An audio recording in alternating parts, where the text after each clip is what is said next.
Hello again, this is Mr. McCarran. I'm going to make some new videos about the Greenfoot task in your Unit 2 practical exam for your computer science GCSE. So looking at the question from June 2017 that last year's class did, I'm going to try and build a complete solution to this. Now, I did a test recording of this software that records my screen, and I had a little hum. You might hear a little hum. I couldn't work out how to lose that hum, so I'm sorry if it appears in your playback video. If it isn't there, then ignore that completely. Also, I haven't yet made a solution to this question. I'm going to do it as I go along and record it as I go along. So I probably will make a lot of mistakes, but I think that's also a useful learning practice to see how mistakes can happen and then how to resolve them as well. Okay, so hopefully this will be very, very useful for you and will help you get that big A star, well, grade 9 in this exam, okay, because I think you should be aiming for full marks in this exam, and certainly in this task because it's quite similar usually to other previous exams. Okay, so here's the question paper on the screen. I'm going to look through to the Greenfoot question. First question in the exam, by the way, is a HTML question. You're given a basic text document. You got to add the HTML tags to make the web page. Second task will be an algorithm, and you write the pseudocode to solve this. I will make some videos as well about that later on. And finally, we come to the Greenfoot task. Okay, here. Now, I'll make a video for every task in this apart from video A, because that's just to open the scenario, okay, which I may as well do that now. Oh, it's opened already. Let me actually close this down. And yeah, it's pretty straightforward though how to open the file. You just go to, you're given a USB key and with the files on it, and you have to just click on the green project file here, okay. Project Greenfoot, right? So you're given all the rest of these files in advance. There'll be images for the game in the images folder, and there'll be a sound file in the sounds folder, okay? And just double click on the Project Greenfoot file there to open Greenfoot. Now that's task A complete.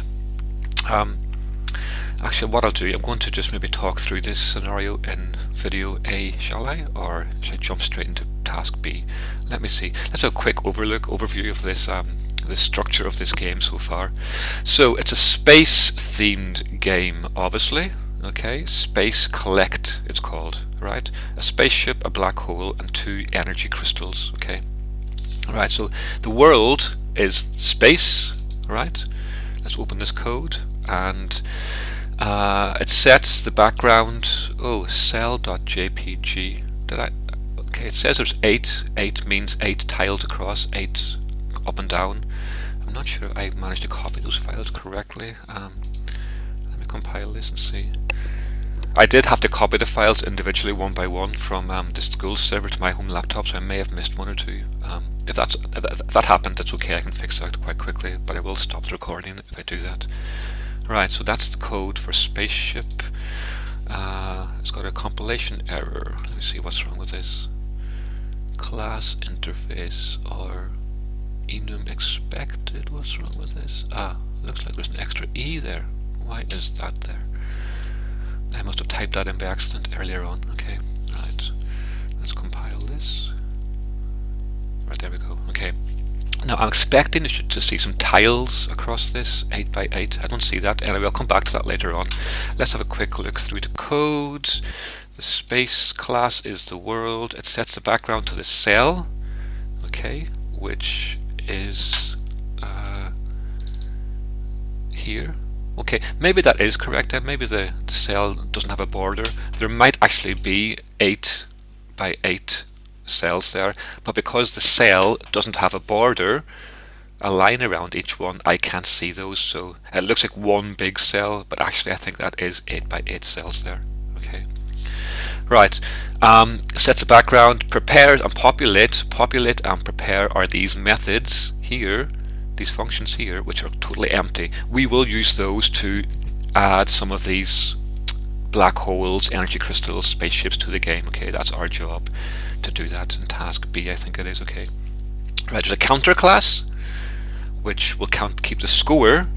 I'm guessing that's going to be of how many energy crystals. We edit the spaceship code, it collects an energy crystal. Okay, so we're going to add a counter code for how many energy crystals have been collected. So you get points for collecting the energy crystals. Okay, that's what the counter class will be used for, right?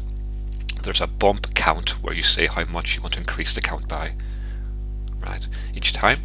That's good, it's given to you, it's good. Black hole, now remember the categories of object in the game. There's a player, there'll be an enemy, and there'll be a prize. Now I'm guessing the black hole might be the enemy class. Now let me just go through this. The black hole, right, so the spaceship moves in the direction of the arrow keys, so clearly the spaceship is the player. It will collect energy crystals, so the crystals are the prize, right? And it will disappear, or the crystals disappear from the world if they collide with the black hole, right? So the enemy is actually the enemy of the prize in this case. The crystal is the prize, but it will vanish if it hits a black hole, okay? So it's still the enemy class, but it's just not to the player directly, it's to the prize class. So black hole is the enemy class, and the crystal is the prize class, right? And actually go back to this code a second. We see here these east, west, north, south.